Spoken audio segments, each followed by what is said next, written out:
Hey guys, welcome back. And how are you doing? Like, what have you been up to? Let's see, life here has been life. It has been interesting.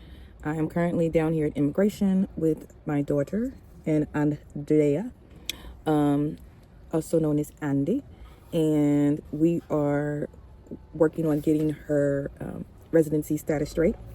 So that's what we're doing today. I'm sitting in the car because, FYI, if you're coming to immigration here in Merida, Mexico, you cannot go inside if you're not the person that is being seen for the appointment. So, yeah. So, also, if you go to the maternal hospital and you're not the one that's pregnant being seen, and even if you're the person that's with that person, you will wait outside. And it's crazy because what really, and again, I'm sitting in the car so y'all can hear some noise, so bear with me. But what's crazy about that is that they have like these huge waiting areas, and so it's kind of confusing, like why you still have to go sit outside when you have like huge waiting rooms that say espera, which means wait.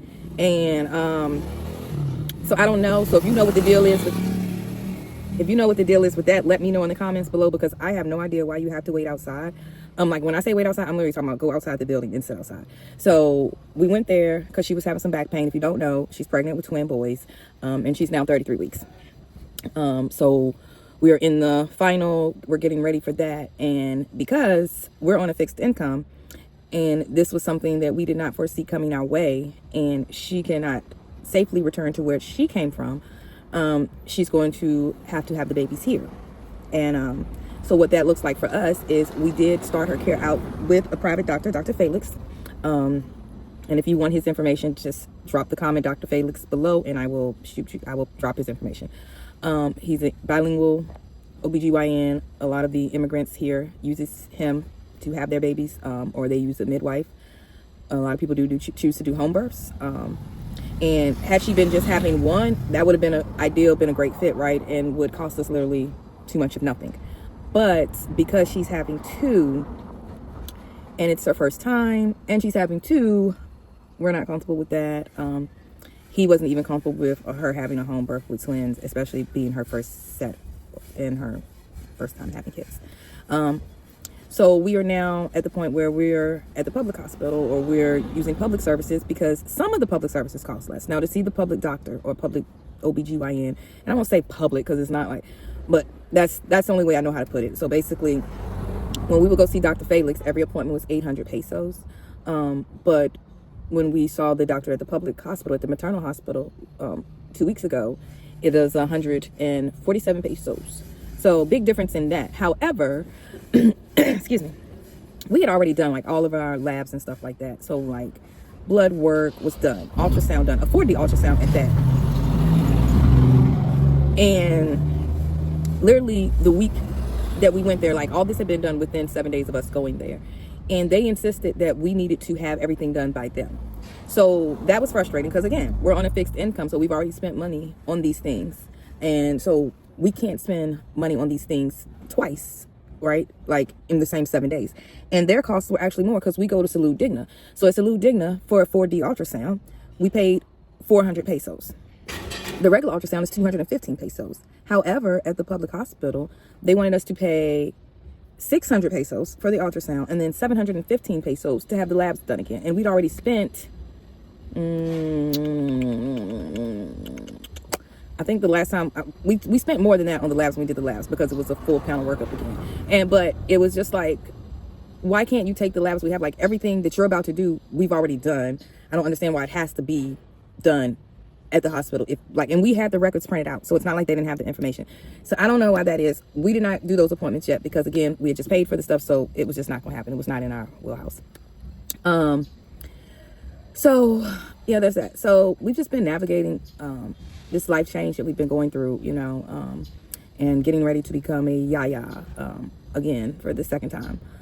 So this will make, now we're getting 2 more grandsons. So we already have 1 grandson, and so and he's 3, and now we're about to have 2 more. So we'll have 3 grandbabies soon. But when I say this girl has made pregnancy look like a walk in the park, I mean, she did not have morning sickness. She had nothing, y'all, nothing. I pregnant with one. All of mine except for race were miserable. So I'm just like, oh shit. But I mean, I'm thankful, because if she would be miserable, then it would probably make my life miserable, because then I'd have to help her not be so miserable. So I'm thankful in that way, because I didn't need the added stress of trying to make sure she's, always feeling good and things like that. But I mean, she has definitely made it look super, super easy. But so if you want to navigate the public hospital, back to what I was really getting to though, you have to get a CURP, because you need to be able to be put into their system. So it's almost like a social security number. It's just how you're identified in the system. And so we have to so we have to just navigate that. And I see a closer parking spot, and I feel like I should just move us there, so they don't have to walk as far. So let's do that. We're gonna did he trick me? No. Yeah, he tricked me. He's not moving. Popped his trunk. Fake out. Oh, he works in immigration. Has a shirt on. Yep. Good old immigration. Anyway, if you don't know about my story with immigration, so I do have my temporary residency here in Merida, Mexico. It's a 4-year residency. I was able to get it under the old regularization program that no longer exists. That was canceled back in March of this year, 2025. I said 2020, 25. Anyway, yeah, 2025. And like, I was literally in the office the same day they canceled the regularization visa. And just by the grace of God, I was able to get it. And so I'm very thankful that I was able to do that. And my children can get their residency and everything through me. Or my family, everybody can. So we'll start the process to get everybody up to date soon. But, anyway, it is the holiday season. And this week, a lot of people will be celebrating what is known as Thanksgiving.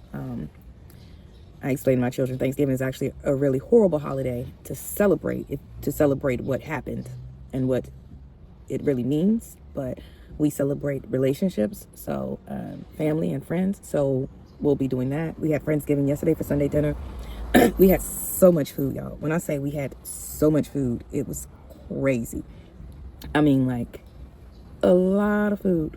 So much. I'm gonna drop a video in here if I edit this. If I don't edit this, then you will not see a video right here. I'm feeling like I'm probably not going to edit this, y'all. So, yep, there will not be a video. False alarm. I will drop a short and tag it to this video so you can see all the food we had yesterday. Because this is just more of a, I'm just going to talk to y'all, let y'all know what's been going on, catching you up. How are we going to celebrate on Thursday?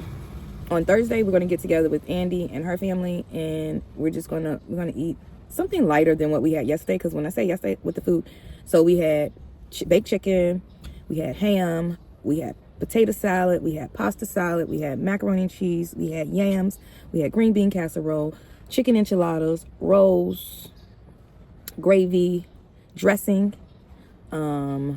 cabbage, desserts, drinks. Yeah, so it was so much food. So much food is overwhelming. I don't know if y'all like this, like with me with Thanksgiving, like, and the food that comes along with Thanksgiving that people eat or whatever. Like, I love the way it smells because it makes me think of home. It gives me that nostalgia feeling. I feel that warmth and that love of when family would come together and be together, because, our family would always do holidays together. So it's just that time. It's just that, the smell, it just makes me remember my grandma and my papa and all those times that we all were together, and so I love that part of it. But I can never eat. Like, I know some people really look forward to that day and they will eat 2-3 plates and eat like the whole plate. And me, I literally probably eat a tablespoon of everything and that's it. And I'll tell anybody, my favorite part is the ham sandwich you can have the next day, or the turkey sandwich you can have the next day. So last night, because I didn't eat a lot, but I was hungry, so I had me a delicious ham sandwich last night, with some lettuce, tomato, and red onion. It was so good. So I'm probably gonna have me another one of those today, because I am hungry right now as we speak. But I'm sitting in this car outside of immigration. So you may be wondering, like, how do you, like, the one thing that I miss dearly, okay? And I'm gonna say this, dearly, collard greens. I miss collard greens. I'm just gonna go and say it. I miss collard greens. They are not in Merida. Charred greens will never do it. You barely see kale. Like, I miss collard greens. So if Merida gets an F on anything, it's on not having collard greens. But yeah, miss collard greens. Okay, now that I'm done thinking about collard greens, back to this regularly scheduled program. And yeah, car was a little close. But everything we had, of course, you find here. You kind of gotta source your food, make things up. So like, I made the green bean casserole in my oven and stuff was tripping yesterday, so I did everything stovetop. So I made green bean casserole yams, and I had started the chicken. I started cooking 50 pieces of chicken, and then my oven just was tripping yesterday. So I ended up having to give it to Ken and Andy, and they ended up cooking the chicken and just bringing it back to them. But I did cook the yams, the gravy, the green bean casserole, but I had to just do everything stovetop. But with the green bean casseroles, the crispy onions that go on top, the French onions, whatever, I did not see those, nor was I going to run around trying to find them. So I made my own. So you just make your own by soaking the onions in buttermilk, or just regular milk if you don't have buttermilk, because I didn't have buttermilk and I didn't have lemon juice to turn the milk into buttermilk. So I just used milk. And you soak the onions in there, and then you toss them in some flour, and then you fry them. Yeah, and boom, you have your French onion top, your crispy onion top.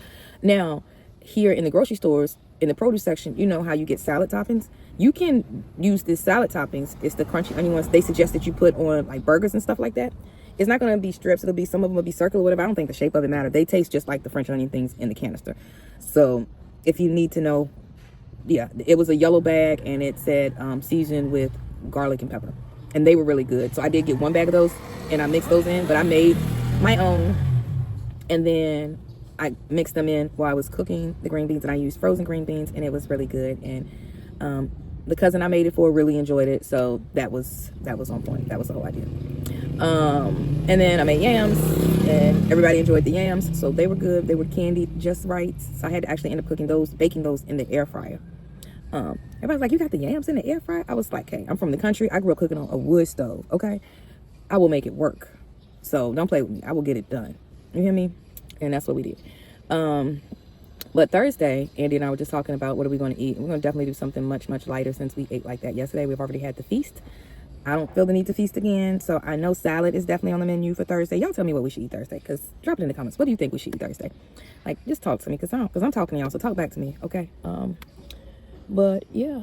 And I was just talking to Andy about like where else in Mexico, would she want to buy, or would she consider buying or living, because that's also a thing like that I think about, like, okay, if we buy or build a home here, we definitely are going to have something somewhere else, because it's too hot to be here year round. It just becomes, it's not even so much the heat, it's the humidity that is with the heat that is sweltering, that makes you feel like it becomes so exhausting, like that you just kind of find yourself feeling like I need a break, I can't breathe. And so yeah, so we definitely have to do something different.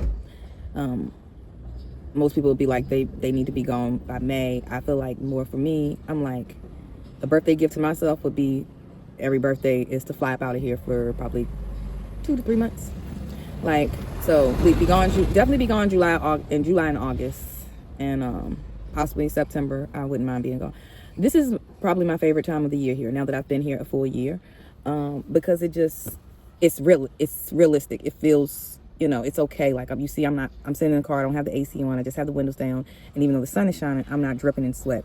If this was even last month, this would not be comfortable. Like, I would be so miserable right now. So, and we get good breezes. Ooh, let me tell y'all about my light bill. Okay, so here's a plug. If you move into Merida, right, or any part of Mexico, or probably any other country where electricity is higher, you're conditioned to the U.S. way of living, where you just run shit all day long. Don't do that. You know what I'm saying? Don't do that. If you're not in the room, cut the ceiling fan off. And here's why. It's not a joke.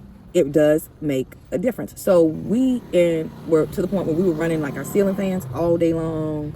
Then we were running ACs every night, and we were running AC during the day sometimes. And then, then we just got other extra fans running, and you got just other stuff plugged up running And so our light bill was, just staying high, y'all, staying high. Like, and I'm like, why the hell is this light bill so high when we didn't even use the ACs as much?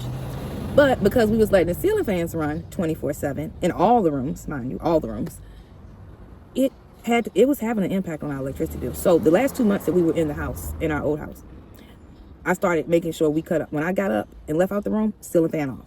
Like, and if I saw them on in any room, I would cut them off. I got the bill today, y'all, and the bill it's like 267 USD equivalent. Do y'all know how good that feels? Oh my gosh. Like, I think that is our cheapest bill for real. Let me think about that, because it's one of our cheaper bills. So if it's not the cheapest, it's the second cheapest, because like it's equivalent to the first bill. The first bill we got, it was like that, and I was like, oh, that's what's up. We spending like $130 a month in electricity. That's cool. That's affordable. That makes sense. Well, fast forward, we got that next bill. It jumped up, and it was like $300 and something dollars. So it started getting higher. We started letting stuff run all day long and several times a day, and plus running multiple units. And man, bill jumped up to $600 USD.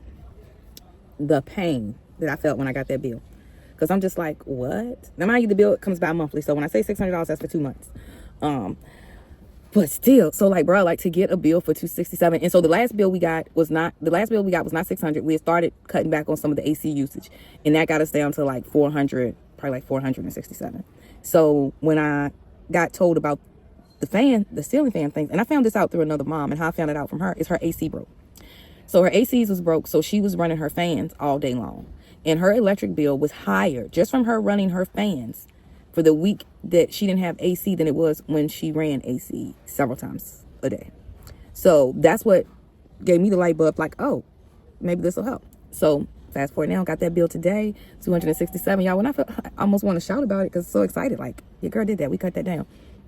I mean, did it involve sometimes of sitting there sweating or sitting just right in front of a fan on the floor? Yes, it did. But I'm training myself to not be so conditioned to, like, that I need to have this, like, level of coolness all the time or whatever, like, just kind of adjusting. So I mean, but it is what it is. So I'm excited about that. Our water bill, that's not really a big problem, but we did have a water leak, so which made our water bill jump up from $8, and $8, that's for 2 months. It jumped up though from $8 to like I want to say $35, so for 2 months. So that was a little alarming, even though, you might say $35 is not a lot, but when you go from 8 to 35, it's a lot, especially when, you didn't do anything, it's usage differently. It was just because of the leak that we had at the time that went on for about 2 weeks. And so, yeah, but I ain't got nothing on one of my community members here who she got her water bill from having a leak. That water bill was like 20,000 pesos. So that's great right there. Anyway, but yeah, so I'm just sitting here, y'all, outside of immigration. I don't know what we're gonna do Thursday, so I'm looking forward to y'all giving me some ideas if y'all make it through this. But thank y'all for watching. Like, subscribe if you want to keep kicking it with me and my family as we travel this world and figure out what life looks like for us, one country at a time. Because that's just what we're really doing. And when I say I'm really enjoying this version of my life, I really am, y'all. Like, I really am. I could say I miss some things, the things I do miss. Do I miss making 6 figures a year? Sometimes. And then there's times like I don't, because that 6 figures did not come without all of its other issues. And so I'm just in such a better space, mentally, emotionally, and financially. Yeah, just in such a better space, and I'm good. Yeah, and I can, like, and I'm not just saying I'm good. Like, a lot of my life story is saying that I'm good, and I'm really not good. Like, I'm just really in a bad space, and I just don't tell people because I never am open about that for the most part. And I'm good. Like, I'm really good. The whole situation with my daughter had me stressed out for some months. And, just, that was getting to me a little bit. But even despite that, now, like, I'm good. Like, I'm able to just bring it in and I'm really just focusing on the things that are going right in my life. Like I'm at an era where like I'm telling myself like it's all mindset, it's all thought, right? Thought process. It's all what I think. This man just threw a can out the car. I do not understand littering. Like that bothers the crap out of me. Like he just got in his car, this part, and threw trash into the street. Why would you trash land you live in that you frequent? Like, you're going home or somewhere where there will be a trash can that you could have put your empty can in. And he ran over. It should have popped his tire. Like.